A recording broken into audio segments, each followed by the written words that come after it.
This is the Zero to Here podcast. I'm your host, Denny Dumas. Welcome back to the show. On today's show, JRFM, which is the country music station in Greater Vancouver, we had their weekend host, Brooklyn Driediger, on the show. She was a blast to talk to. She has a ton of energy. We kind of go through the ins and outs of the behind the scenes of being on the radio, and there was a lot of stuff that I definitely did not know how it worked, and so it was cool to just kind of hear the inside scoop from her. We tackle ghosting and why that is a thing in the 21st century for millennials, which was interesting to hear a woman's perspective on that as well. Enjoyed the show. Love to hear your feedback.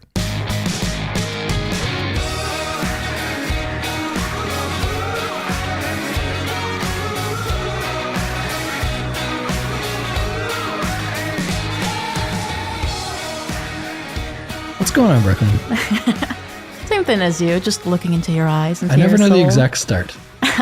Hello goes well. I'm so used to saying the call letters of the station. Like, I almost kicked this off.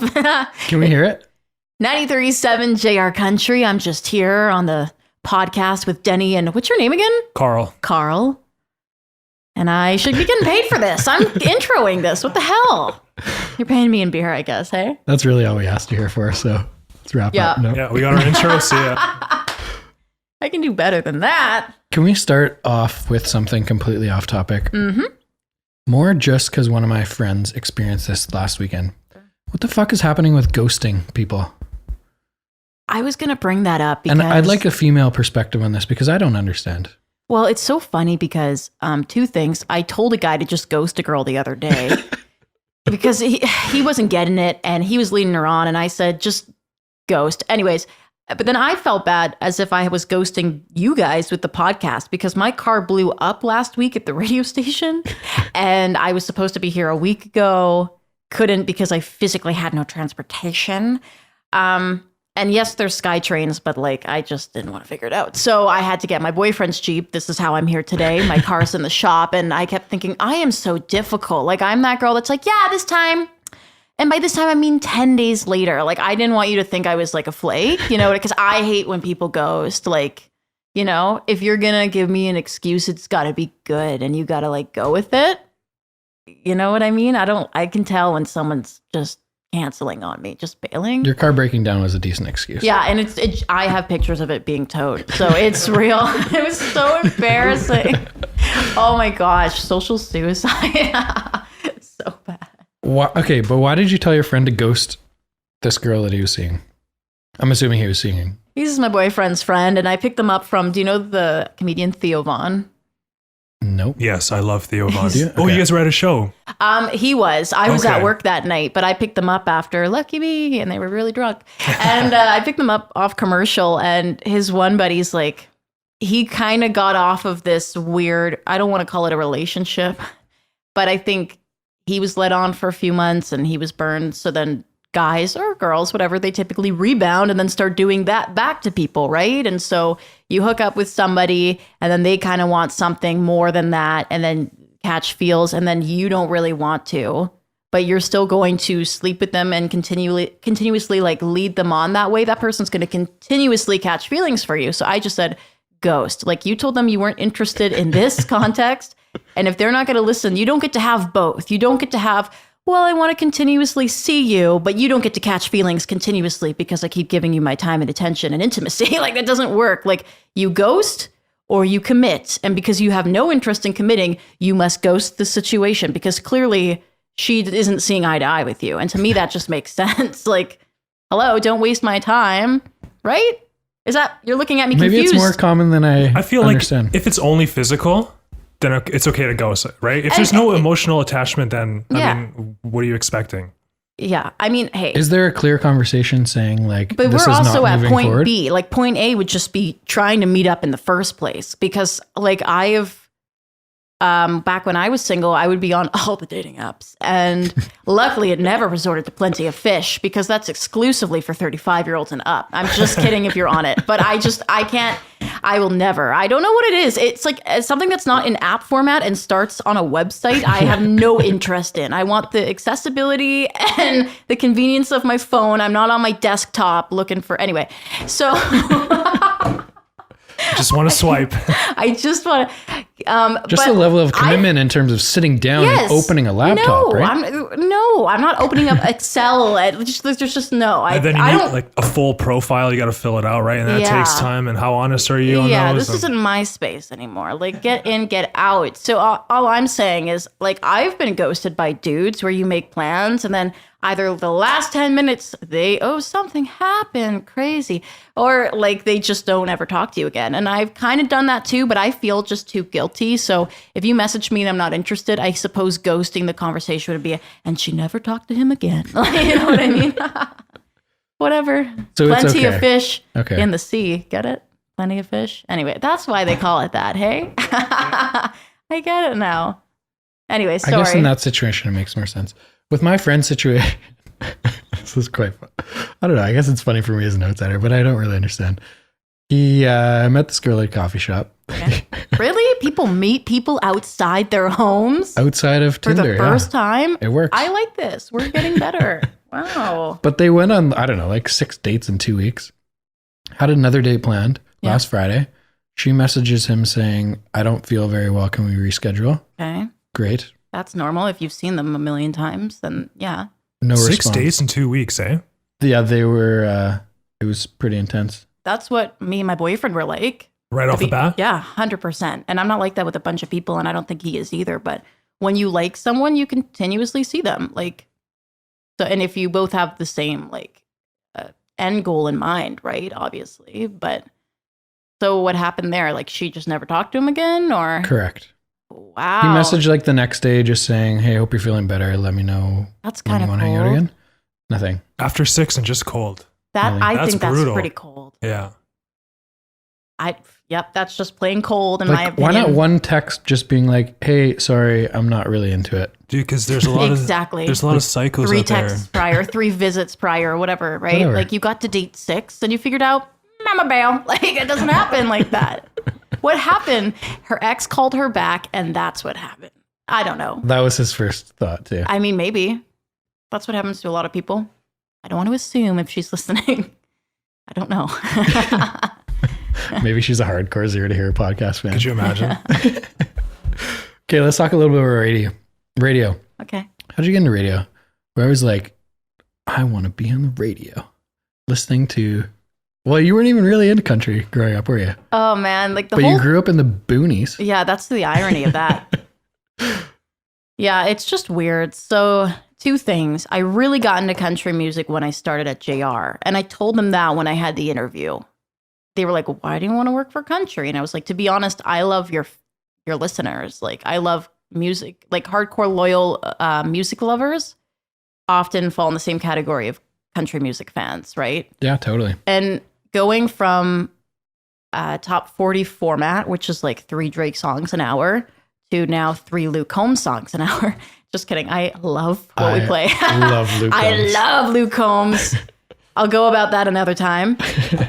Love him. But, like we have a listenership that we call like the JR family, and they are so loyal, and they text in and they give opinions, and they start conversations, and they call a lot. And it's great because I want to connect with people. Like, that's why I wanted to get into broadcasting. I didn't want to do like a boring 9 to 5 or anything like that. I can't, like, it doesn't work out for me. And so the fact that like JR has that kind of loyalty with their listeners is incredible. I think it's because the people that are on air right now are fantastic. They engage really great conversations. They're friends, like we're actually friends. And so maybe it comes across like that.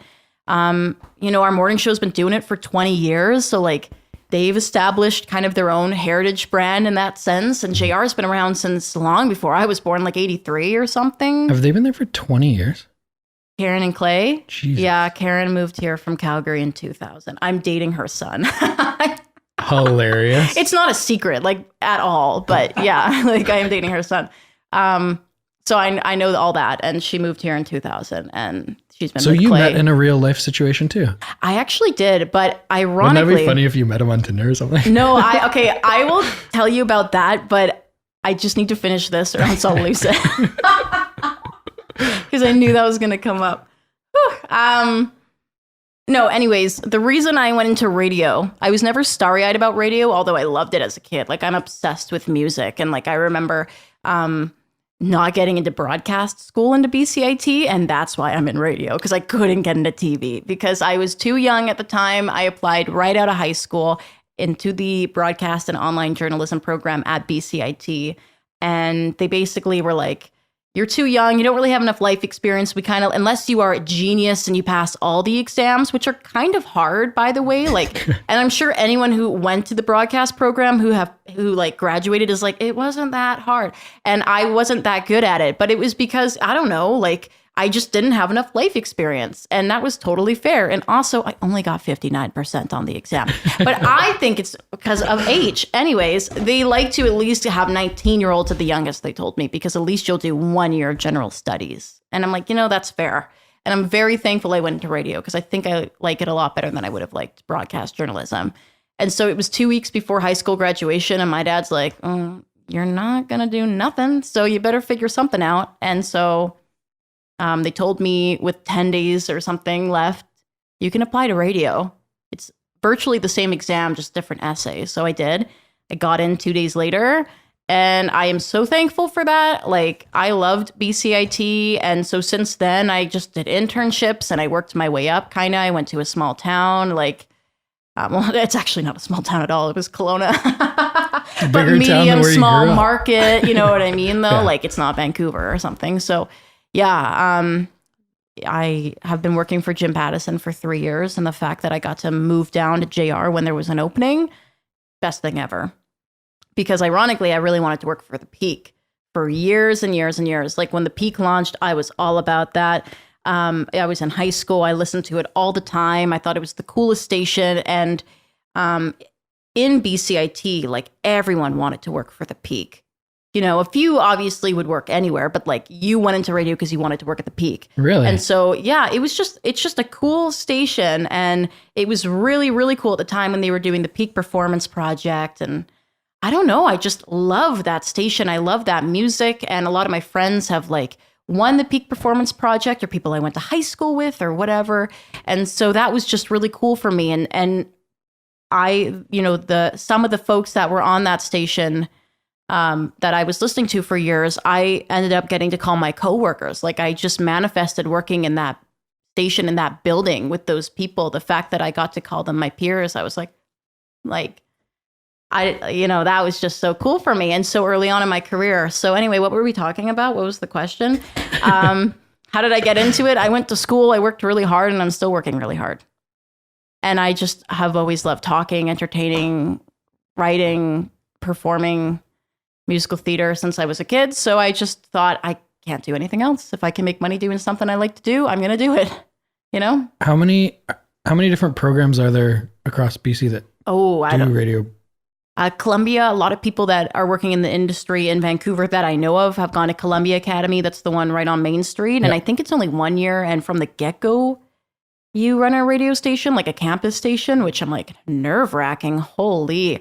BCIT's 2 years. But you do like 11 to 12 courses a week kind of a thing. Like it's a lot. And it's technically their school of business. So we're a bit, I don't want to say we're a bit more well-rounded, but we're not just focused on like broadcasting. We also do marketing, advertising, like statistics, broadcast law, like design. I don't know. Like we learned a bunch of stuff because we were in the school of school of business. That's what we graduated from. So we actually learned a whole lot of stuff. And then second year, they throw you on the radio. So it's kind of a little bit of a tease. You get to learn some stuff you don't really feel like you need, but I'm thankful that I have it. So yeah, there's Ryerson. I think that's the number one broadcast school in the country. Obviously, that's in Toronto area. And then I think BCIT is number 2. Like if they just look at employment rate, There's a bunch. There's Van Arts. I don't know, but I would totally recommend BCIT. Like most people I know that went to BCIT got a job in the industry if they worked hard at it, and they didn't give up. What does it look like after school? Because obviously I don't know, but I would assume there's 12 positions at each radio station? Yeah. So the first day you go, they'll basically tell you like, if you're here to make money, you should drop out. Because we don't make a whole lot of money at first. And I'll let you know when I start. But I know some people that make really good money, but they've been there for a long time. Or maybe they're better negotiating. I don't know. Again, I've only been doing this for a few years, but it's not a job that you're instantly going to make good money. Like my sister graduated and is an RMT now. Like she will start to make good money from the get-go, right? That's a different career. This is not the same thing. So they tell you, okay, because there's only limited spots available in Vancouver, and ideally everyone wants to go to Vancouver or Toronto. You're going to have to move out of town to gain experience, to gain contacts, and because everyone else did it before you, and they basically expect that on your resume. Like you got to put your time in. So I know some people who went to Fort St. John, Grand Prairie, which I almost went to, and I'm kind of thankful I didn't, just because of the circumstance. Smithers, Cranbrook, you know what I mean? Like Fort St. Nowhere. I don't know. So they all just go out there and just try to get on like a little radio station? Yeah, I mean, they'll get the job before they move, trust me. But but yeah, like they'll work there. And because there's people have probably moved there from out of town if they work there. Maybe there's a few locals at the station. But B, they know that they're probably like a launching pad for a lot of talent. Like I don't think anyone goes to the middle of nowhere up north and goes, this is it for me. I've climaxed. So they know they're a launching pad and people will go there for a few years and they work really hard and they make good friends and they wear all the hats and they learn everything. And then they try and work their way back to wherever their end goal is. And often I find with my friends that have graduated or even myself, it's like the end goal looks so different than when you first went in. Like you think you're going to end up here and then you kind of are here right now and you're kind of happy being here for 5 years and you don't need to go back to the main city or whatever, right? I mean, everyone's career has evolved so differently than we thought. But yeah. What do you like about being on the radio? Because as you're talking about how difficult it is to get a position, moving out of town, whatever, all I'm thinking about is there an opportunity in like starting your own radio station, but through podcast platform in terms of like playing the music that you want and in the intermissions, you just get to like chat, but you're like mixing radio with podcast. Like, are you saying I could do that on my own? Do people do it? That's what I'm asking. They might. I think it's a lot harder than we think. I'm not saying it would be easy. Yeah. I don't know. I don't know too many people who do that, to be honest. And there's probably tons of like broadcasting standards that you have to follow, right? No. I don't want you to create your own radio station. Because all that is true. That's like, expensive. Produce a podcast. Yeah. But play music through the podcast. Are you allowed to do that? Trademark rights? Yeah. I think you need to be licensed to play certain music, right?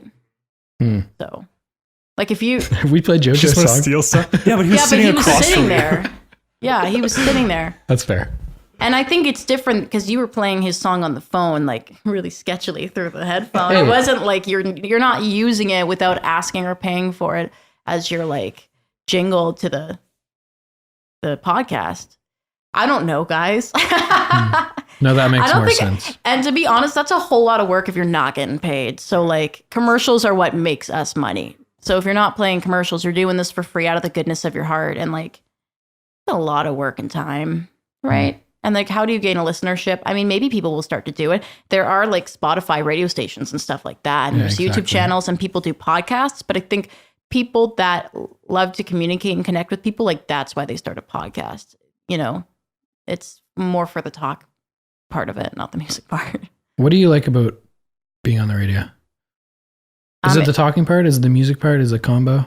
It's the combo. Yeah.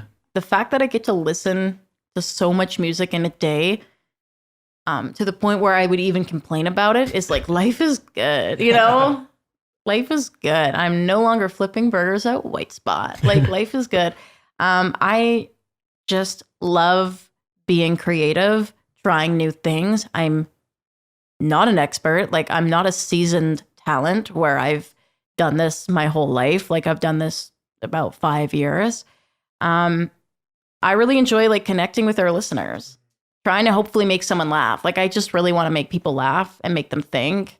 And if I can say something that's not necessarily funny, but maybe it's interesting, then I think that's a win. And I'm, it's also nerve-wracking when you first get into this, because being yourself, I don't know if you guys felt this way when you first started podcasting, but getting in front of a mic and just trying to be yourself, like did you at first kind of want to like pretend that you were a bit more bold, or like, I don't know, right? You would try and put on a performance when you're not supposed to perform. You're supposed to be yourself. That takes about 6 months when you first start to just kind of relax and be yourself. And you have to kind of like yourself enough to be that open and vulnerable. Like I'm learning to do that too. So anyways, I love it for the music.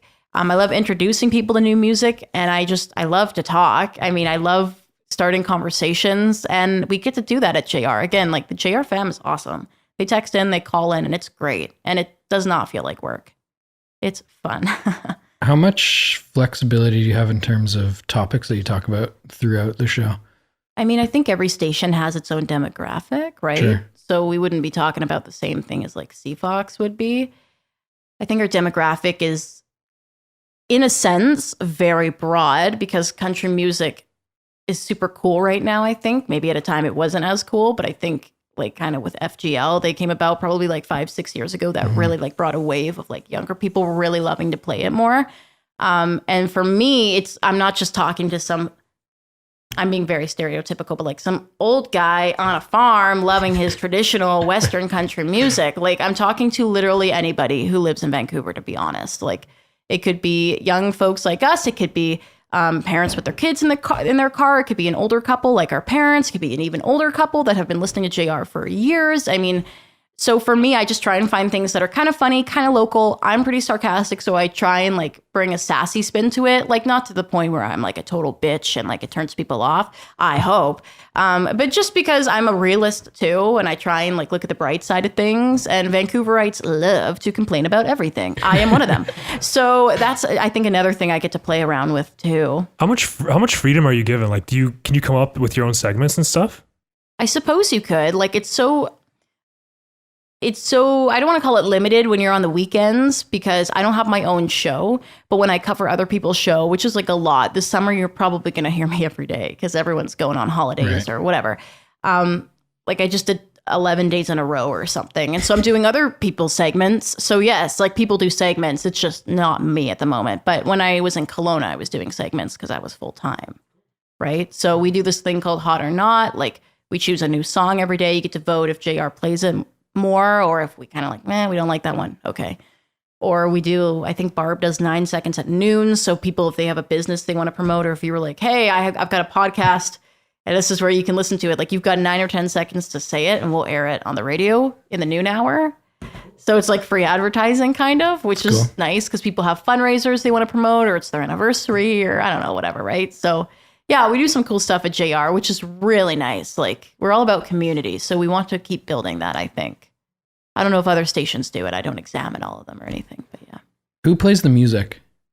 What do you mean? Do you play the music? Yes, but it's like, okay, like he's got a laptop in front of him. Think of a screen. And the music's pre-programmed. Like these are the things you learn in school, and then like the magic dies, right? Because you're understanding that Santa's not real, right? Although like to me, I think it's really cool, and I want to get into music because I like music. But our evening guy, Jackson, he's the music director. And so like he has the honor of choosing what we play on the station and like how it's curated in the sense. I mean, I don't know how much free reign he gets. I think he gets total free reign. I don't know though. I don't know that side of things too well, but yeah, we have a music director, every station does, that chooses the playlists and what categories every song is. So if something's from 2014, that's going to be played at a different hour than something, or let's say less often than something that is totally in high rotation, like Luke Combs' Beer Never Broke My Heart. Like we're playing that a lot. You'll probably hear that every 90 minutes because that's just what happens. And then we slowly play it a little bit less. And then maybe in 7 or 8 months ago, you'll hear it once a week. You know what I mean? Mm-hmm. And things like Alan Jackson will be kind of like a wow category where you're like, oh, I haven't heard that song in a while. We'll throw it in few times a day, or I don't know, maybe a few times a week. But you know what I mean? For it to actually play on the air, there's a big button that says auto. And it's like, if I go to the bathroom and I left it in manual, nothing's playing. And that would really suck, right? So you got to make sure that's always in auto. But if you're going to talk, like you would turn it off so that you're not always talking on top of the song. This is probably very boring. No, this is okay. Interesting to me. Very interesting. I'm sweating, by the way. I know it's kind of hot in this room. Okay. No, I'm not complaining. It's just if you notice it, don't tell me. no, it's hot in this room. We had the AC on before, but it's really loud, so we turned it off. Fair. It's just like 2 months a year in this room. It gets so hot because the sun sets right there. Freaking summer, right, guys? Just crack another beer. Yeah. Other gun. Some airflow in here. I'm not high maintenance, I promise. Oh, that's way better already. That like gust of wind that came in. Do you have specified time that you like have to play music per hour?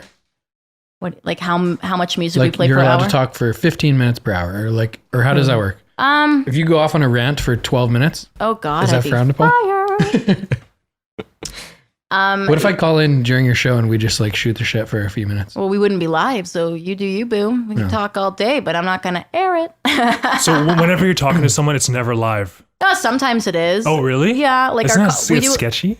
It can be a little bit nerve-wracking. Like we do a contest right now called Cash Cow that they call in within 93 seconds, and usually the song's still playing. So I'm talking and I'm explaining the rules to them off air, but then I tell them we're about to go live, right? Like they'll know when they're about to go live. But when it comes to normal people like calling in, they call in and then we try and make the conversation as authentic as possible. Like I don't fake it from there. I just cut it up, maybe the hi, okay, bye, see you, the dial tone, whatever. Maybe cut out a little bit of ums or coughs or a little bit of awkward silence. And then I'll air it. Sorry.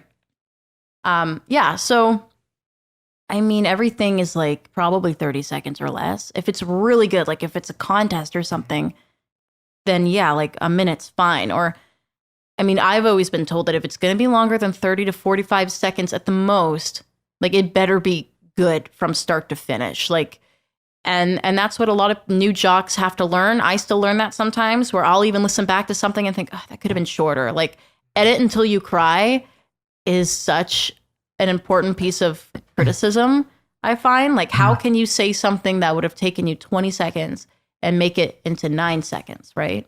And that's hard because apparently we only have 7 seconds to captivate an audience before they change the station. Because if you're kind of liking country music, or you kind of like the person who's on, or you haven't even thought about what their name is, or you're just kind of listening and you threw it on, or you hardcore love the person, doesn't matter. The song ends and then I come and talk. You're like, okay, and you change the station, right? Like it's just what people do, and we're trained to do that. So I rarely change the channel.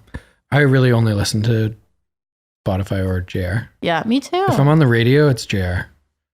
But you're on the radio? That's so cool. If it's on the radio. Yeah, I know. What? You said if I'm on the radio? That's what you said. I don't think so. I think so. Enunciate. Hello. This is my show, okay? Well, one day when you're on my show. Just kidding. What do you do when music is playing? Is that when you're editing past conversations? Yeah, I'm editing calls. I'm like trying to make something creative. I'm trying to prep my next break. Maybe I'm going to the bathroom. I don't know. I'm taking calls. I'm responding to texts. I'm doing something on social media. Like I'm never really just sitting still doing nothing. That's for sure. Yeah. That's something I often think about. I didn't know you edit all that stuff. I had no idea either. Why you're doing that. I thought like the whole day was like planned for you guys already. Like in what way? That's so interesting. I guess like you guys know exactly what segments are coming up next and how long everything is going to be. Not really. I mean, some program directors, they're more strict. They could be. Yeah. I mean, I think some formats like Top 40 that play a lot of pop music, they'll be like, okay, you got a 9-second song intro, and that just means like to hit the post in industry terms would mean when Ariana Grande sings her first line, right? So you have a 9-second intro. If you want to hit the post right on, that means the second you finish talking is the second that she starts to sing, which you feel like a badass when you do it. It's so smooth. But yeah, like if you have a 9-second song, you better get it out in 8 seconds because the the first second of the song's going to roll first and then you go. JR is a little bit more chill. Like, that doesn't mean we just, like, I assume would want people to talk for like 3 minutes at a time. They want everything to be quick and tight because it's music first. It's a forward momentum. But yeah, like, every jock's allowed to have a personality. And that's something I really enjoy about working at our station, is they really encourage personality and real people, real conversations. And again, make it as efficient as possible and like entertaining. Like, don't cut out the fluff. And that's something I think I'll have to do for the rest of my life. But yeah, I mean, you can't just, it's not a podcast, it's a radio show. You got to time out. The commercials got to play at a certain minute in the hour, at least within a few minutes before or after of when it's scheduled. Like, you know what I mean? You are on a time crunch. If you have to cut a few songs, then that's one thing, but we can never cut commercials, right? So we have to make sure that those always play within the hour. And those can be up to 10 minutes, right? I mean, 5 minutes of commercial breaks. But yeah, like, we have rules we have to follow for sure. But it's not like awful or anything. It's still a pretty sweet gig. It's nothing crazy, no. Yeah. You talk briefly about authenticity and like learning how to be yourself on the show. Mm-hmm. Do you feel like you're limited at all in terms of if I editing? Could say fuck, it would be a lot more fun for me. Right. Like that. So a little bit. A little bit. I think I'm... Or just is what it is. Like, it is what it is. I've learned to let loose, and I try and have my show these days be as like involved around listeners as possible. Mm-hmm. So if I can get more phone calls or like texts on the air, then I think that sounds better, at least for most of my breaks, because then I can actually, I think I'm so more relaxed and just being who I am when I'm having a conversation with someone, right? I don't just like read off a script at all times or anything like that. It takes a lot of practice, and I think I'll be a lot better in 10 years than I am right now, but I'm a hell of a lot better than I was when I first started. And, my one program director a few years ago, she gave me great advice. She's like, nailing the basics of radio from 1 to 100, 1 being you've never done it, to 100 being I've nailed the basics of call letters, time, song name, or backselling the last song you just said or whatever, like a little bit of a break here of whoever you want to talk about, the weather, this coming up, I don't know. And then going into it, like that's a basic break, for instance, like bare minimum. If you got nothing going on, you can always rely on that. To do that and for it to sound effortless, or at least that you've got a roll on it, is 1 to 100. And then to be authentically you and creative, and to always strive for the next show to be equally creative and consistent. That's from 100 to 110, and that's a lot harder than 1 to 100, if that makes sense. Like totally. That little 10%, like probably takes years to develop. And with every radio station you work at, your program director might want a different sound from you too, right? So I'm sure you're always going to be evolving. So yeah, it's an industry based on talent, and sometimes feelings can get hurt if someone tells you you're not funny, Because, if you don't make a sandwich the right way, it's like you're not going to cry about it at home. But if nothing you do is translating and someone just doesn't like your voice, or someone doesn't think you're funny, or whatever it is, that you would probably take a little bit more personally, right? But how do you encourage audience interaction? I feel like that's a big part of the show. Yeah. I think it really helps me that I started in life as a writer. Like, since I was a kid and I could learn to spell, I wrote so much. The teacher would ask for a 1-page short story in grade 3, and I gave her a novel. So for me, finding an opening line that's captivating, like I will prepare a lot of things. Some jocks, they'll write down the topic that is maybe, I don't know, if we're in a pop station, Taylor Swift music video, and they can just rant and rant and rant. And I don't know if that's just because they've done it for a million years, or if that's just naturally how they've always been in all areas of their life. They just wing it, and they've got the confidence, and they can get in and get out. No. Like for me personally, and I know a lot of my girlfriends are like this too, I can ad-lib in the middle, but I need to have a solid in and a solid out. And I'll always write those, at least at this stage of my career. Because to me, yes, that's a comfort zone. Some might call it a crutch, but at least I'm not preparing myself to fail. And sometimes you're going to try things and you might fail at it too. Like, it's better to be adventurous when you're being creative on air. Like, don't get me wrong. You don't want to be in a comfort zone and be boring, but it's just, I love having some things written out. And because I write them out, I I can go over it a few times in my head and think about how that would sound on air before I actually say it on air, read it out a few times. And if I'm not super captivated by it, then I would assume somebody else wouldn't be either, right? Yeah. So, yeah. Do you actively try to get audience interaction though? Yes. I mean, to like switch a topic onto somebody else and asking them what they think of it, or what's a time that, like, okay, I said this in a different podcast I was on, but this topic really blew up and it still stands out. Like, we were talking about mixed matched socks, and honestly, topics that are very simple do very well on the radio. Totally. And I just said, if you leave the house one day, what did I say? I don't remember what I said, but it was like, you're getting up in the morning, right? And you're buttoning up your shirts and you're putting on your socks and you look down to tie your shoes. Do your socks match? And if they don't, does it bother you? Like, that's it, right? And everyone said that I should go to hell if I don't like mix match socks. If I have to leave the house and they're matched, which by the way, I do, someone told me, what's wrong with the world? Somebody said that to me because I was like, personally, it really bugs me. I don't care if you don't have mixed match socks. I don't think it looks the best. Like, if you're at a wedding, match your socks. But if we're all rolling up to our campus, no, I don't really care. But for me personally, I'm a stylish person. Yes, my socks have to match. Chances are you're not going to see my socks anyways. That's just something that, is for me. I don't know. Like, it's just so minuscule, but it kind of affects all of us. Until one person texted in saying, well, some of us don't even have socks. Okay, some people can't even afford socks. Did you ever think about they can't afford new socks? And I'm like, I didn't think about that, to be honest. Like, and now I feel like shit. So thanks, But that wasn't the question. The question was, are you okay with mix match? But then some people are saying, but why would you get mad if they don't match, if somebody else's don't match? What if that person can't afford to get new socks? And I'm like, totally fair. I'm not saying this single mother of 4 that is rushing to get all of her kids out to school and all her socks don't match, she's a bad person. Like, that's not what I'm saying. It's like a joke, right? It's just like a funny topical conversation. And some people could get really, really mad about it.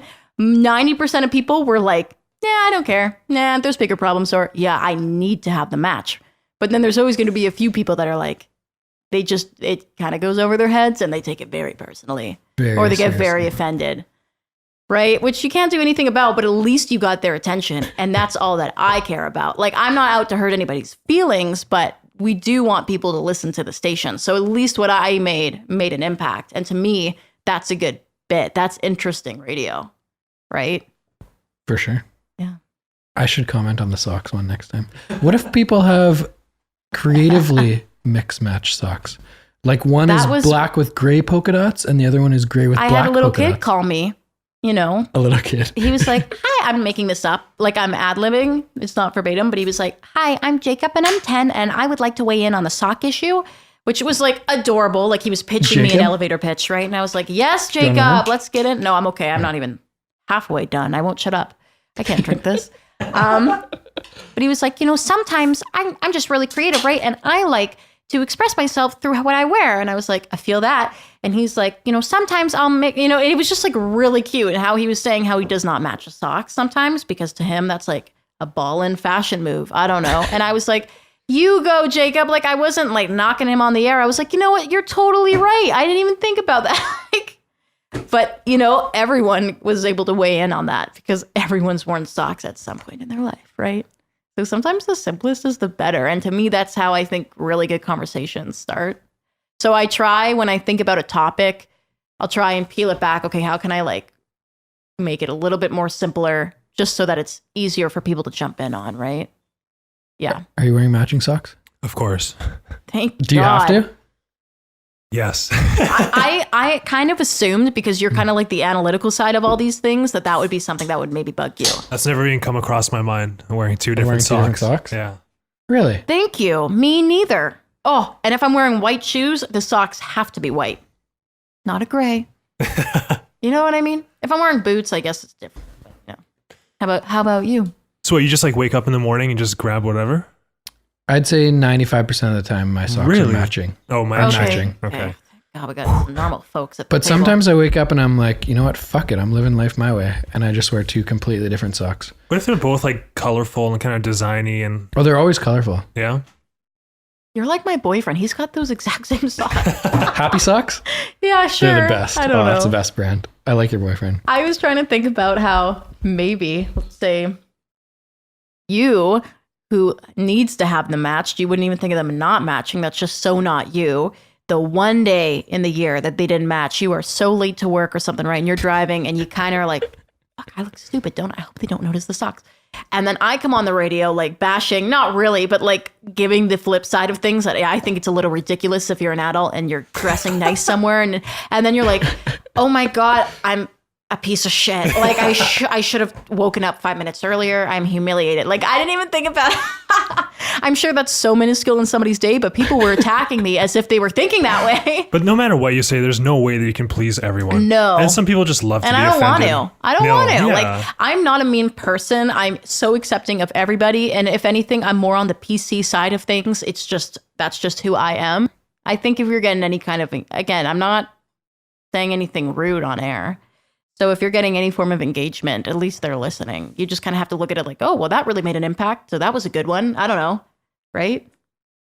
I know when a joke or a bit or a topic doesn't land when I get nothing. Like no calls, no texts. I'm like, cool, moving on. Happens at least once a weekend. I mean, you got to shoot your shots. And usually it's the breaks that you're like, I thought of this all week. You know, especially in the slower months for me, it's like I have Monday to Thursday or Friday off, and then I roll in, do my show on the weekends.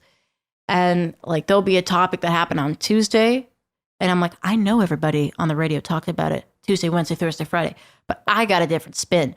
Or it's just something I thought of, and I'm like, and this is gonna change my career. This is a good ass bit, and nothing. You know, and then it's the ones that I saw a meme halfway through my show about socks. I talked about it 10 minutes later and that blew up. You know what I mean? It's like, why? Why does it happen that way? I swear. You'll never know. Like you can try and prep a show, and usually the best stuff is the stuff that you're winging it, right? Well, that's the thing, like the stuff that goes viral, right? Usually it's just the most random stuff. Yeah. And you cannot predict it. And the people who make the content have no idea that's going to happen, right? They say that, and sometimes I think with this culture, I'm like, but you kind of hope that it would. Like you kind of put it on the internet because you knew it was good, yeah. And they'll be on CNN like, I had no idea. But it's like but you kind of did all the right steps for it to happen, you know?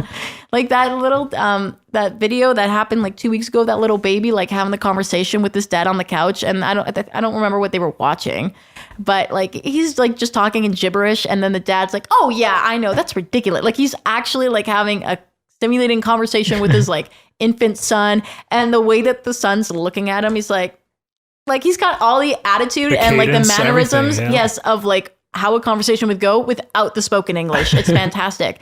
And I saw him on CNN with the little kid, and the little kid was so well behaved, like didn't cry. I don't remember who interviewed him. And the dad is so funny. Like, I don't think he's trying to be famous or milk this, but he's naturally very comedic, and he's a charmer, and he's handsome, great smile. Call me. Sorry. Anyway, but he was doing really, really well on the interview. And they were like, you know, this is exactly what the world needs right now. Like we need these little viral happy things to pop up because we're all going to go insane with all the negative news that happens 24/7. So thank you. And did you have any intention of doing that when you uploaded it? Like, honestly, no. Like we thought, okay, like maybe our friends would share it and friends and family would share it because it's pretty good. Like it's pretty rich. But can you predict that? And I was like, no, but you did all the right steps for it to happen. And you're pretty thrilled, and you should be. But I don't know. Who knows? People on the topic, sorry, one last thing of me saying I'll prep all week for a really good bit and it doesn't really soar. Sometimes I think like, did I try too hard that it became mechanic or robotic in that sense? Sorry.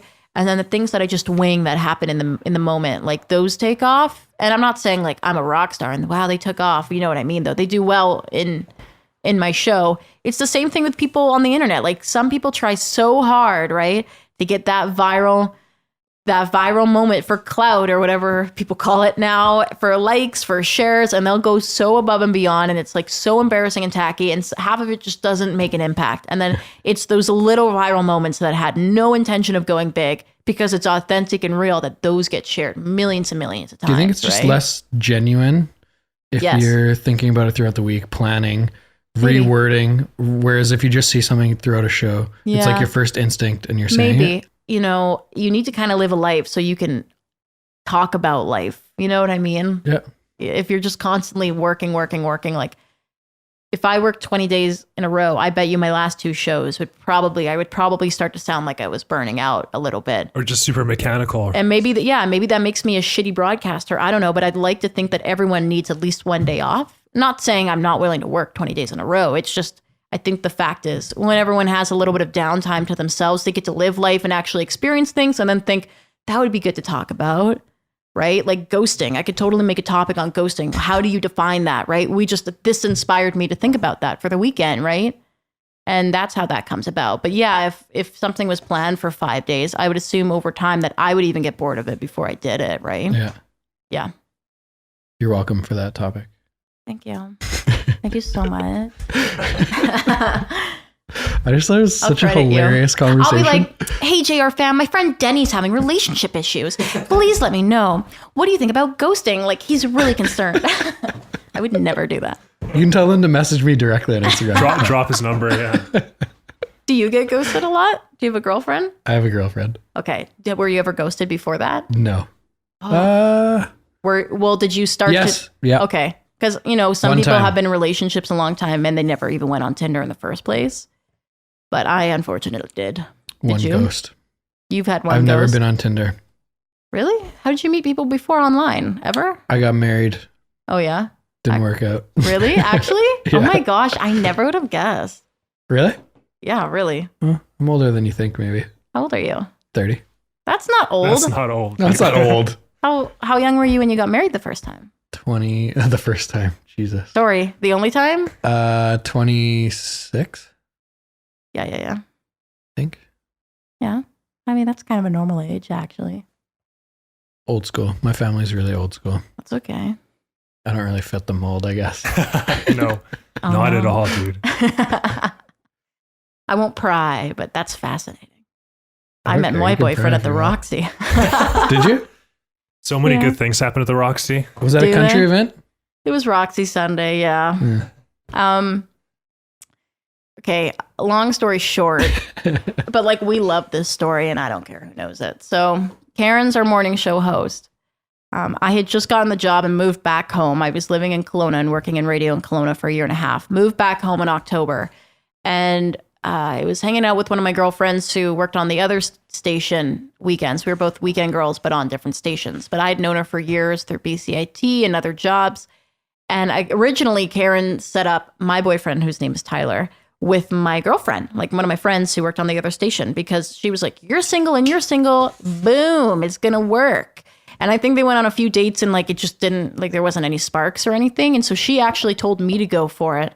And I was like, I'm not really interested in dating at the moment. Like I just moved home. I really need to focus on my job kind of a thing and my family and all that.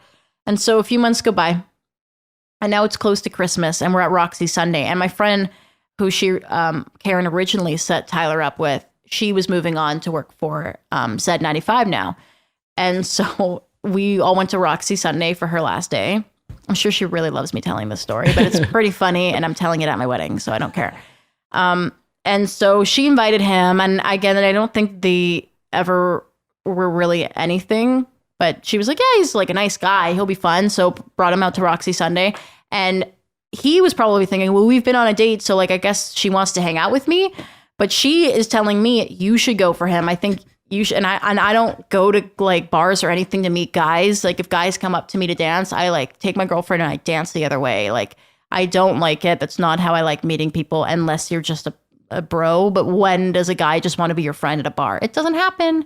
So not at the Roxy anyway. Not at the Roxy. Hell no.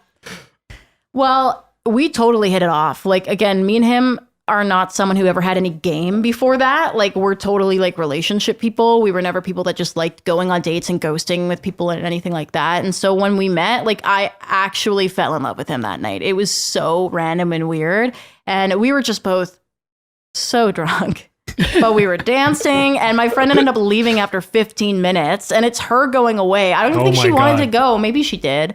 But she was like, got him off my hands. That worked out well. And Then we didn't hang out for like 6 weeks or something. It's super funny. So Karen actually tried to hook him up with a different coworker, and platonically we met at a bar. I hadn't even met Karen yet, who was my coworker, and his mom. And we actually fell in love without her even having to arrange it, because everyone assumes that she probably hooked us up. And it's like, I actually knew him before you, weirdly enough. And it's great. Like, I love her. She's like my second mom. It's very cool that she's in the industry too. I can ask her questions, or sometimes I'm on the morning show if Graham's away. And so it's cool to work with her too. And then like have dinner with her. Like, it's just really cool, right? So, and not something I was ever aiming out. Like, I wasn't like dipping my pen in company ink. That wasn't ever the plan. And I was not ever actually going to pursue him, but she was like, why aren't you pursuing my son? Like, kind of a thing. Like, she wanted him to be in a relationship. And obviously we've lasted quite a while. We live together now, but yeah, that's all worked pretty out. funny. What's Tyler up to?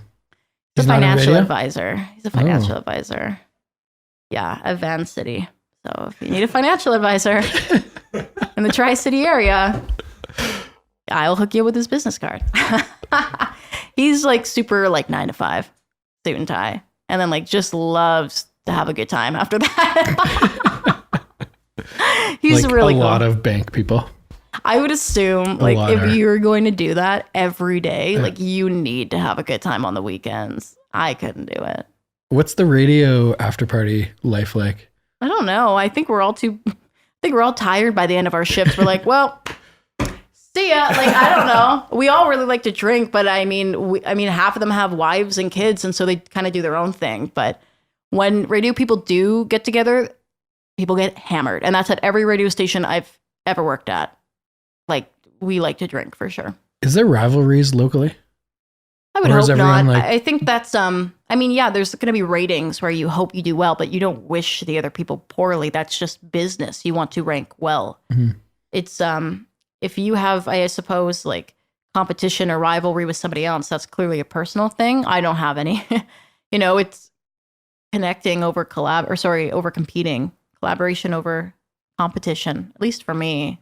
Why burn the bridges? I just don't understand. And so, if other people have beef with other people, then I suppose that's a personal thing. I don't hate anybody, because you might end up working with them down the road. Like, they say that you haven't made it in radio until you get laid off. Really. It's not like a super stable industry.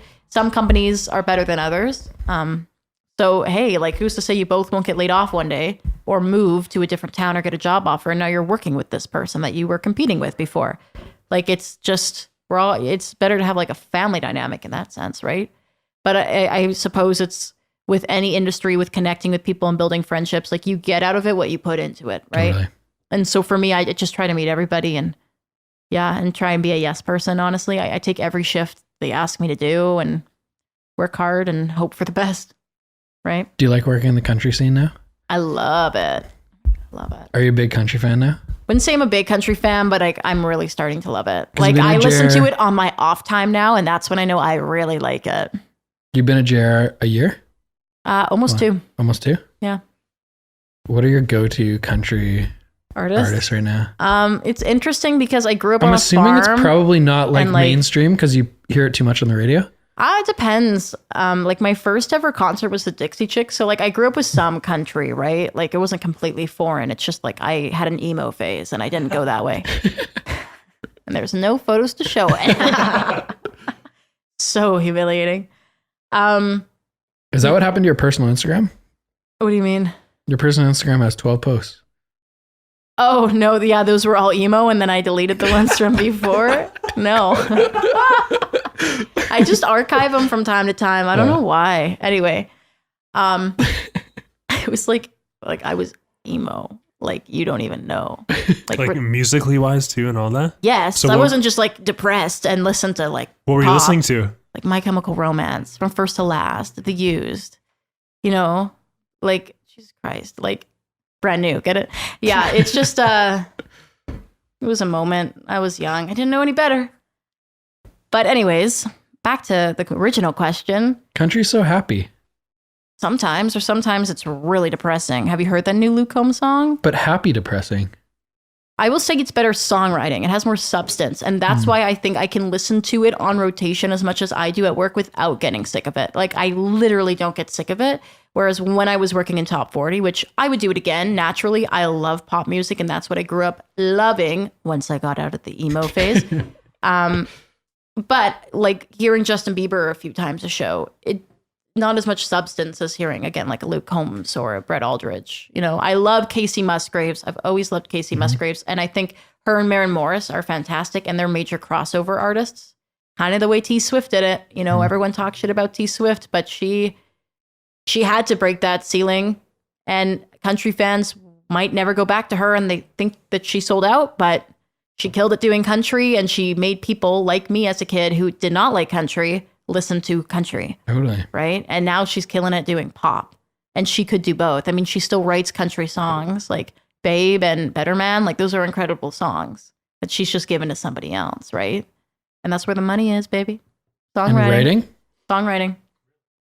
Yeah. Like, yeah, for sure. Like, if you sang a song and wrote a song, like, you're making way more money than if you just sang it, for sure. Because you got to pay the songwriter, right? That's the royalty. And so if your song blows up, like, for instance, Love Yourself, Justin Bieber, like, Ed Sheeran wrote that song. So he's probably getting, if not more money, equal amount of pay for that. Maybe a little bit less. I don't know the ratios, but like, it pays you to write your own songs. Mariah Carey, random fact, she had like 20 number ones. She's written 19 of them. Did you know that? I never would have thought that, to be honest. I don't know why. A lot of people don't write their own songs. A lot of people don't. A lot of people write for others, right? Like, I was listening to your episode with JoJo, and he said Chris Stapleton wrote Drink a Beer. Like, Sam Hunt's written a lot of songs for other artists, like Keith Urban and stuff, right? Like, and they his start buddy, Michael Tenpenny wrote his new one. Yeah. I think he wrote Future. Did he write Future? I'm not too sure. He wrote one of his... Better on You? Maybe Better on You. Brand new one? Maybe the new one. I can't remember. Yeah, Mitchell Tenpenny. Yeah. That guy, I love that guy. Really? Yeah, he's really good. That's cool. You don't like him? I've just never really dived deep into it. Yeah. But yeah, I love Casey. I love Maren. I love Brett Aldridge. I love Luke Combs. He was very nice when he came to the JR Live Lounge last year. Did you meet Luke? Yeah. And like, he was like big. Like, people knew him because we played When It Rains, It Pours. Right? That's, yeah. And then One Number Away was the next one. Yeah. Major songs. Hurricane. Yeah. Beautiful Crazy. Like, we've played all of it the past year. And when I met him, like, we knew he was going to be big. At least I really thought. But it wasn't like Florida Georgia Line walked into the studio. Although, like, FGL has come to the JR Live Lounge. That's the cool thing about JR, is like, all these artists have been there their first year or two. And now they've blown up. And like, that's wild to me. But with Luke Combs, big friendly giant, man. Like, he's very tall. He's a little bit wide, and he's very kind. He's pretty wide. Wicked beard. Wicked beard, for sure. And just dresses like a normal dude at the co-op. Like, literally a Carhartt hoodie, nothing special, regular hat, jeans, I don't know. Like, just did not look like he had a lot of money. And if he does have a lot of money, he doesn't dress like it, which is cool. And that's kind of a country thing anyway. But you could just genuinely tell, like, he loves music. He was so nice to everybody. And when I met him, I said, hey, I do this weird thing with artists where I take kind of weird photos. Like, can we do that? He's like, yeah, for sure.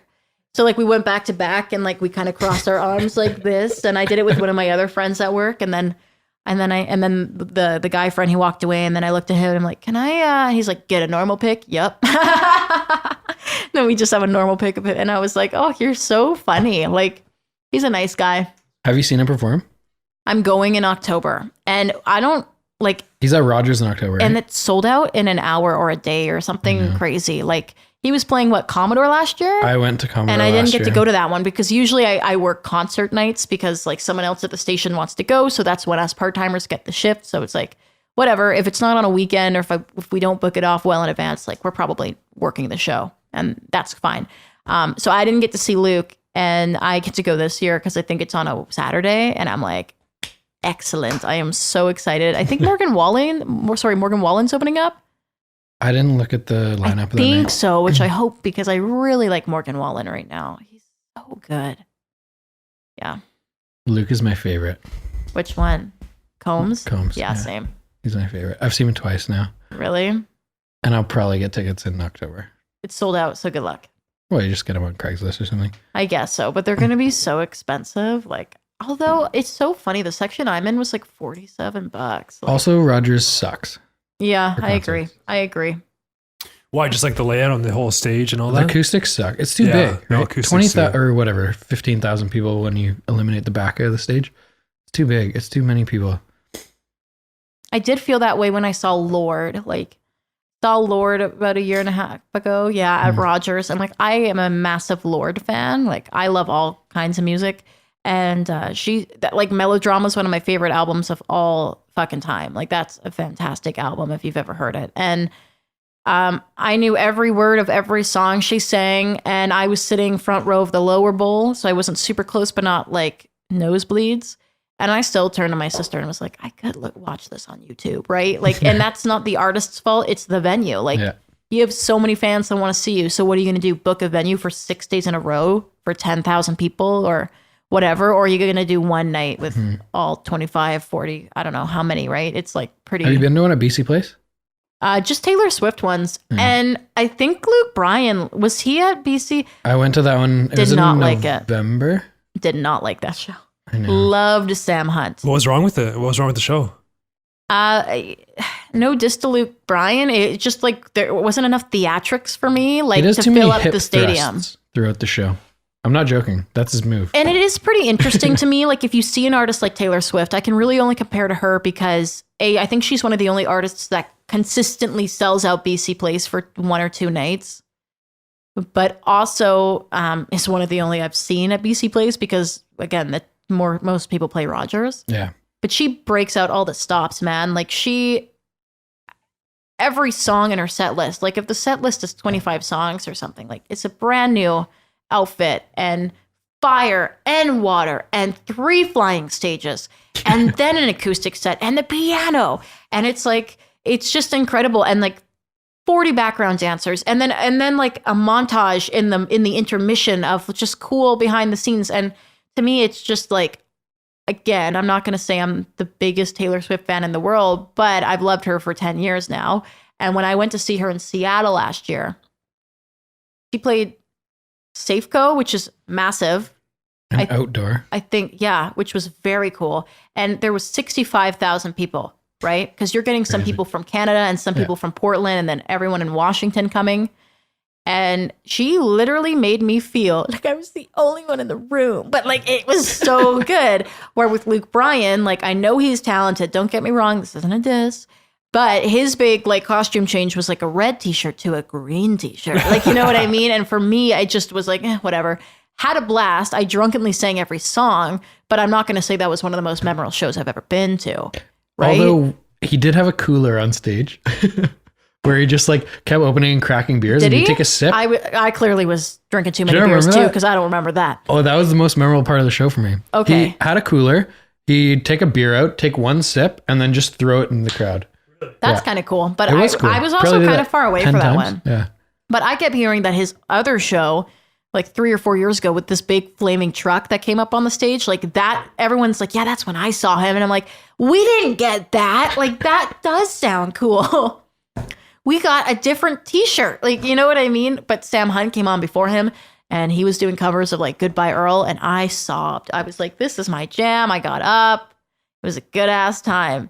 I liked Sam Hunt the best, I think. I didn't get to see Gord Bamford. Did he also open up? No, not Gord Bamford. John Party. Party. I always mix them up and I don't know why. I saw he was pretty good. I would have loved to see him. When the stadium but I is was half working. full, it's a bit strange. Yeah, I right? know. Because people That's are it. walking in and stuff. Yeah. finding That's their why I seats find and- festivals are like such a great atmosphere because there's always a crowd of people, Yeah. right? At least after 5 o'clock. Like that's when things start to fill up. So I feel like the ambience there would have been a lot better. I think the venues kind of make the performance. 100%. Like, It Yeah, makes a for big sure. and it's up difference. to you as the performer to like how you fill that room, right? But that's tough. Me, the performer, I know what I'm doing, guys. I would really fill up that place. I feel like like as if I can talk. when artists are doing like a world tour, every single venue is different, Yeah. right? So that must be hard to figure that out. Yeah. Oh, for sure. Like, again, I'm not knocking their craft. And they probably have an hour of rehearsal? But I can say, as someone who like pays for a ticket, what entertains me and what doesn't. No, but like you hear, there are certain artists that like they go over the edge, right? Like they push the shows every time. They do. Like someone like Beyonce or someone, right? Like you're always gonna have fun. Like it's always gonna be an amazing performance. I think though, I mean, hey, I'm not in that industry, but a really good piece of advice that I got from my own shows, again, much different playing ground, is that, you know, you don't have to be a 10 out of 10 every single day where you're the funniest person and the coolest and the most interesting person on air every single day. Like, you don't need to be a 10 out of 10 every day. Consistently be a 7.5. If you're consistent, and some shows you might really bang one out and it's like the best thing ever, don't get me wrong, like don't aim to be less than, but consistency is key. And that like really changed my shows. You know, if I can come out of 10 days in a row without an off day and be like, I didn't feel like I had a write-off lazy show that I just melded in and I was tired. Like, there's a difference between a shift and a show. And if I can be like, no, I look back on those 10 shows and yeah, they were all pretty consistently good. Like, maybe my program director would send me some different feedback. I don't know, but I can be proud of them and be like, yep, I tried my best for sure. You know, other than just going at it for 3 shows in a row, 10 out of 10. And then the last 2 you burn out and they're like 5 out of 10. And you know what I mean? Because creative energy is so much different. And maybe that sounds a little woo woo, but like you can be drained and exhausted after a show for sure. Do you go into them like that, thinking that it's more of a performance than a shift? Performance is, it's like in a sense you are performing because you kind of have to always be on. Maybe that's the best way to put it. You have to be on. The moment you step in that studio, if you were fighting with your boyfriend or your car broke down, like you're not bringing that into the show. Yeah. Like my car literally was engulfed in smoke an hour before I went on last week. And I talked about it only because we were talking about how hot it was. I was doing weather. And one guy said, yeah, it's so hot that my Jetta broke down. And I said, gave him a shout out. And I said, well, my Golf broke down. What the hell? Like, and we literally were bonding over that. But other than that, like, no, I don't like have a shitty show and bring my drama in with me. You kind of have to be on and leave your baggage at the door, if that makes sense. But it can totally, drain you. Think of a customer service shift or something like that. Like, I mean, what's it like being a realtor? Like, you kind of have to put the smize on, right? Where you're kind of 100%. like, you're selling people things. I feel like that's part of the consistency too, right? Yeah. If one show is like super high energy and then the next show is you're down, whatever. And that's something that I've had to learn. Like, I can't be so high energy because the next day, or maybe not the next day, but if I'm doing a long run, you can't, like, unless you have one day off and a break.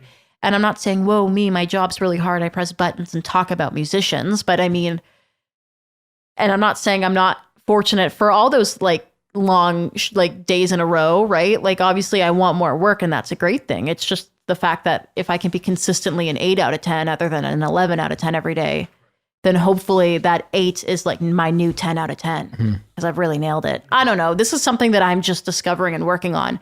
So when it comes to like the artists, for instance, when they're like performing on a stage, like just being consistent, like if you want to compare a Beyonce performance, if you watched her Netflix thing, like she goes all out. Like she rehearsed for Coachella for a year.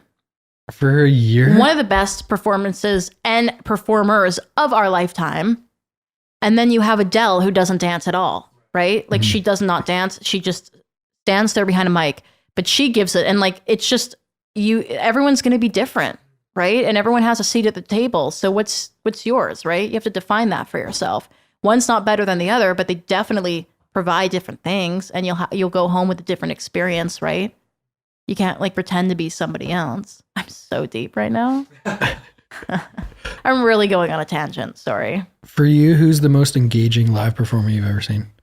Taylor Swift. Like, and now I sound like a Swiftie, like a fangirl. But genuinely, like Taylor Swift. For her, it's more about the performance and the vocals? Both. I don't think anyone listens to Taylor Swift and thinks she's a hardcore vocalist. Right.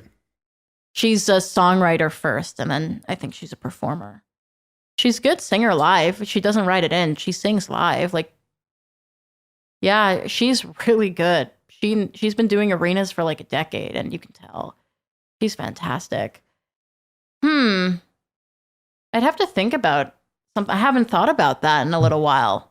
I haven't been able to go to shows for a little while. I've been working all the shows. I don't get to go to them. What about Red Track? Are you going to Red Track? I want to. It's on my birthday, and I think that'd be pretty cool if I could get off there and then see JoJo and Devin Dawson, who I really like. If we were talking about artists, yeah. Are you going? You said you were going. Yeah. To see JoJo. I'm gonna throw a golf. Your bros. I'm gonna go throw a golf ball at him. Oh gosh, no! He's gonna get triggered from that. 100% he will. And like when you're a singer, like you need your teeth, you need everything, your lips, everything. You need it all, baby. Fractures even if you weren't, you still need them. It was bad. I know. No kidding. Didn't he say he didn't need stitches or surgery today? He gave an update. I think they fixed him up. Yeah. I mean, I think he good.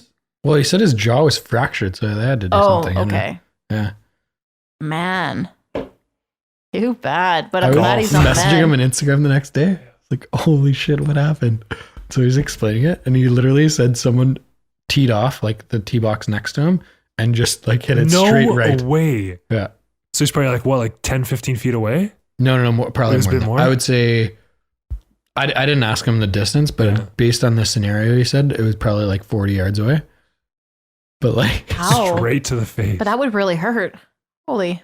Yeah, as you could see from the damage. Just yell 4 around him. I think that was his first comment. Yeah, that's what he said. Right? Yeah. It's like, way to yell 4, like, hello. Oh my gosh, poor guy. Who are your favorites that Live? You like? Yeah. Say the 3 best shows. 2 of them were Eric Church. I want to see Eric Church so bad. It is ridiculous. I believe it. He was at Rogers 3 years ago, maybe. I can't remember how long ago it was. He didn't have an opener. Shows up at 8:30. Just plays music at like 11:30. So he played for 3 hours. At 11:30, he stops and he's like, "You guys want me to keep going?" And everyone obviously cheers. So he plays another hour. Played for 4 straight hours. I think the longest set I've ever seen was Mumford & Sons at Squamish 2015. Yeah. Did you go? No, I went the year after. Okay, I went to Pemberton the year after, and that was 3 hours. And I like Mumford & Sons, but after 3 hours of Mumford & Sons, I'm like, too much. We get it, like a week, and I'm like front row, right? Alabama Shakes is incredible. Sam Smith, oh my god, I just sobbed again. Did you go to the one at Rogers? No, this is all Squamish 2015. Okay. That was incredible. He's. I saw him in I don't know. That was maybe like 4 or 5 years ago. Yeah. In Rogers. He was great. Yeah, he's incredible. He was really good live. He was really engaging with the crowd. Yeah, I don't know what he would be like in an arena, but he was really great. And like, I don't know if people would think of Sam Smith initially as like a headliner for a music festival, but it really worked. Because it's kind of mellow and... Yeah, but he had the gospel kind of, and it was beautiful. Like even people who didn't like Sam Smith that I was with were like, good. Like I was entertained. Drake was kind of cool. I saw him the next night or the night before, and it was pouring rain and it's all outside. And that was just kind of cool, right? Like just a different atmosphere. Drake's pretty great live. Oh man, I had. Do you remember your very first concert? Dixie Chicks. Yeah. Wait, what? I was 8. 8. I think they were at Pacific Coliseum. Yeah. Carl, do you remember yours? Dude, it was like Coldplay like 6 years ago. Are you kidding? 6 years ago? How old are you? 30. He's 30? You didn't go to concerts when you were 24? Okay, so I'm turning 24 in a month, and I cannot imagine this is like the first year of my life I get to see a live performance. What were you doing? I don't know. Just never been big into. That's okay. We all have our things. But I mean, are you into it? It was now? Amazing. Yeah. No, it was amazing. It was so good. It's such a different energy. I would like to see Coldplay. I hear that's many people's bucket list artists, just because the way that they can fill up a room too. How about you? What was your first show? Well, the other one I want to say is FGL was really good live. Oh, I'd like to see that. At Rogers. Yeah. Very, very good. I guess they just have so much good music. And same with Eric Church. Yeah. He can play for 4 hours because he has 9 hours of good music, right? Exactly. First concert was Kanye. Nice. Oh, I would kill to see Kanye. I think when I was 17, maybe grade 11. Was this with Jay-Z or by himself? I can't remember who opened. It wasn't with Jay-Z. Yeah, you would have remembered if it wasn't Jay-Z. It was, yeah. Man. Live music is amazing though. Yeah. Festivals, crazy. Bumbershoot was really cool last year. I'd like to go to, there's so many things I want to do. There's so many. And because I'm kind of climbing the ladder with my industry, it's like I work a lot of the weekends, which that's when festivals go down. But when I am on my way up, I'm going to every festival because I want to see everybody, like for real. I love music. Who's your big up and comer in country music right now? That I really like? Or just, what do you that mean? you think is going to be a star? That's pretty hard to say. I don't know. Huh. What do you think? I don't know. I'm going to look at my Spotify playlist. Yeah, right look now. it up. I'm going to see. I try not to think about it when I'm not at work. I like Russell Dickerson. Yeah, but we get a lot of requests for him. Kind of already there. I think Morgan Wallen's going to be really big. Morgan Wallen is really cool. He does this cover, and it's called Cover Me Up, and I have listened to it 6 times a day for a week and a half, and I've like shed a tear every single time. And I was like, this is my wedding song. And then I played it for my boyfriend, who has a girlfriend who works in country music radio, and his own mother for 20 years has been the face of JR Country, hates country despite a few artists and songs. And I played it in the car. I think it was the same night I picked him up from Theo Vaughn, and he was like, this makes me want to kill myself, which is not funny. He was hammered, and that's not funny, but that's how depressed it made him feel. And I'm like, guess we're not slow dancing to that one. Oh, you know who is an incredible artist live, who is I am diehard for, is John Mayer, which made me think of slow dancing in a burning room. He probably does a lot of acoustic stuff and so I saw him 2017 at Rogers, and he, does 8, for this tour at least, 8 or 9 songs of like the stuff you want to hear, a little bit of everything. And then he does 3 or 4 songs just by himself with the acoustic. And then he does 4 or 5 songs with just a few other guys. It's like the John Mayer trio or whatever he calls it, and it's like his harder guitar songs, and so you get a little bit of everything, the acoustics, like Free Falling cover or whatever, right? So good. And then you get the harder stuff, and then he goes back to more of his contemporary whatever, and like you just get everything, and he sounds identical to the recording, and I love him so much. Oh man, he's my fave. I don't know why, because I'm emo. And emo kids grow up to like John Mayer, and that's the truth. It ticks all the boxes, just not the eyeliner. Right? Yeah. I think Morgan Wallen's going to be really, really big. What about the Rec Laws? The Rec Laws are cool. I think they played our Boots and Babes a few months ago. Oh, did they? I think they did. And they're the ones with the varsity jackets, the brother and sister. Yeah, it was the Rec Laws. Yeah. They were really, really good. Madeline Merlot, I really like. She's awesome. Do you like Dallas Smith? I love Dallas Smith. I met him in the summer, and he's so nice. And what's hilarious is, for the privacy of his own children, I won't say what high school, but like his kids go to all the schools that I went to, which I didn't like the area I grew up in. Like, it was beautiful and the people were fine, but it was in the middle of fucking nowhere. And I was like, God, like I'll never do anything with my life because I'm in the middle of nowhere. And like, now this guy that we play on the radio, like more than any Canadian artist, is like his kids go to the same little elementary school that like I went to, and the same high school I went to. And I just think it's so funny. I told him that. I'm like, you live down the street from where I grew up. And unless you're from there, you don't really know the area. So we were just talking about it like, oh yeah, this and that. And it's kind of funny. He's really nice, obviously very talented. And consistently good. Another thing with consistency, like he always just puts out hit after fucking hit.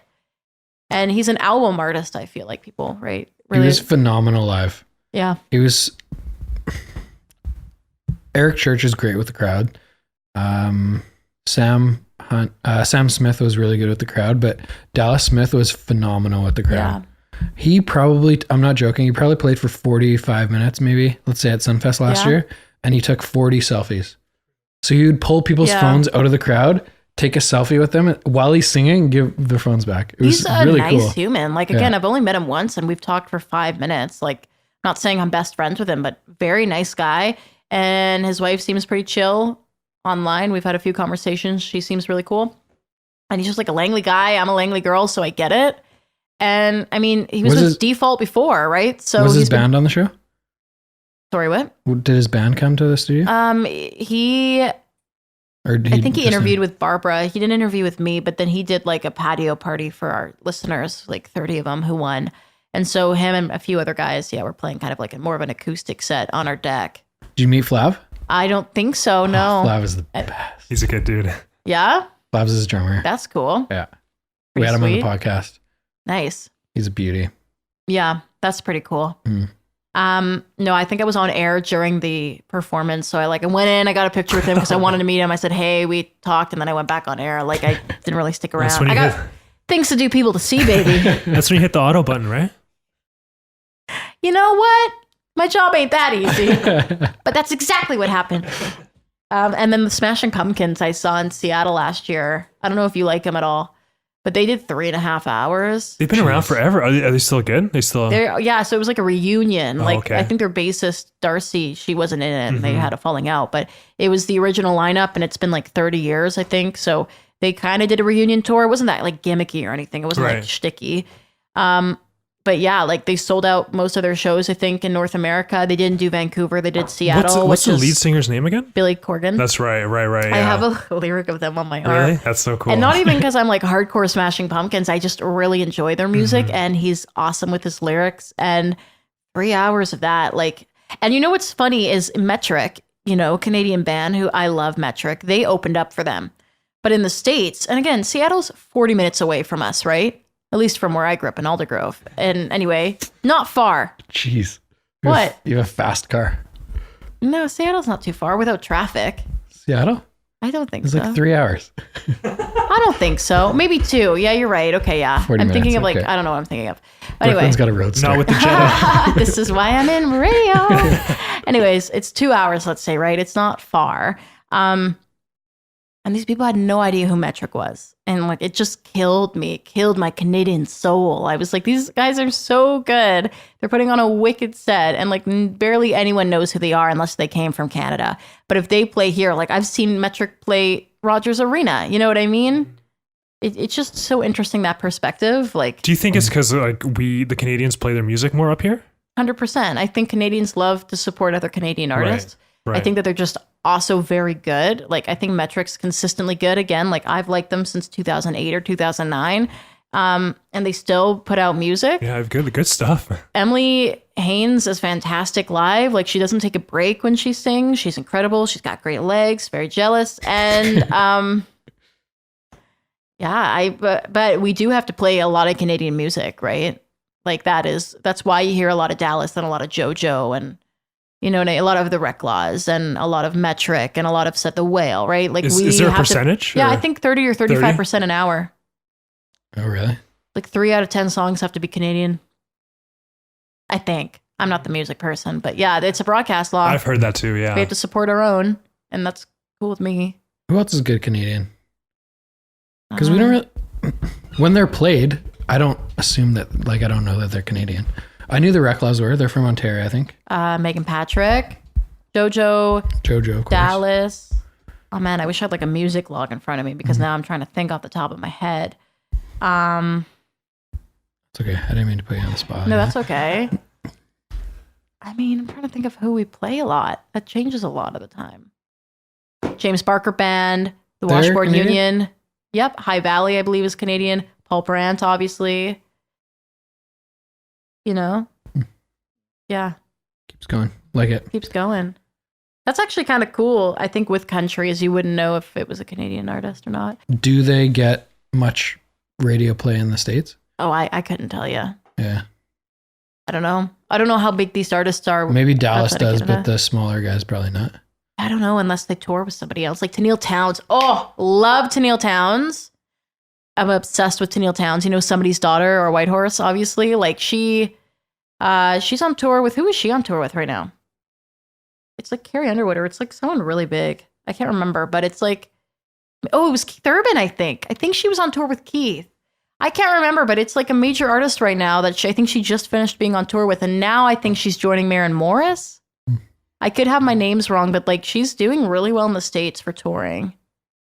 Yeah, she's incredible too. That's awesome. And she's from Grand Prairie, middle Really? of nowhere. Yeah. She's got a killer voice. I never get sick of her music, and I think she's going to be huge. She writes all of her own songs. She's super gorgeous.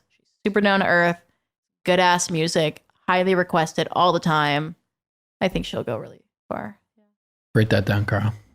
Got it. We got to get to Neil Townsend. Okay, let's get out of here. Alrighty. Sorry. No, thank you very much for coming on the show. That was a lot of fun. Of course. The ins and outs of the radio industry. Super interesting. What was one thing you learned today, Carl? I love all the technical stuff. And like Of how course you guys do. are actually. Of course you do. Yeah, no, I would I'm assume. a nerd. I know. I'm sorry. But like you guys are always doing stuff behind the scenes, right? I thought like maybe you guys play music and just hang out, but there's I always didn't something know. happening. I didn't know that you're editing your own. Yeah, I didn't know that conversation. either. Yep. Yeah, I mean, I think some shows might have a producer, but not me. Everything you hear on the radio, I do. That's impressive. Yep. Thank you so much. Finally. I'm just kidding. Oh, thanks for having me on here. When should listeners turn into JR to catch your show? Weekends, 1 And to comment 7. on socks. Oh my gosh, don't bring up the socks again. I just got over that. Weekends 1 to 7? Weekends 1 to 7. And then you'll probably hear me sporadically all throughout the summer, any day of the week. Tomorrow night I'm on 6 to 10, but by the time this is out, who knows when I'll be on. So yeah, always on the weekends and then tune in throughout the week. Beautiful. Love it. Yeah. Thanks, guys. Thanks, guys. Later. Bye.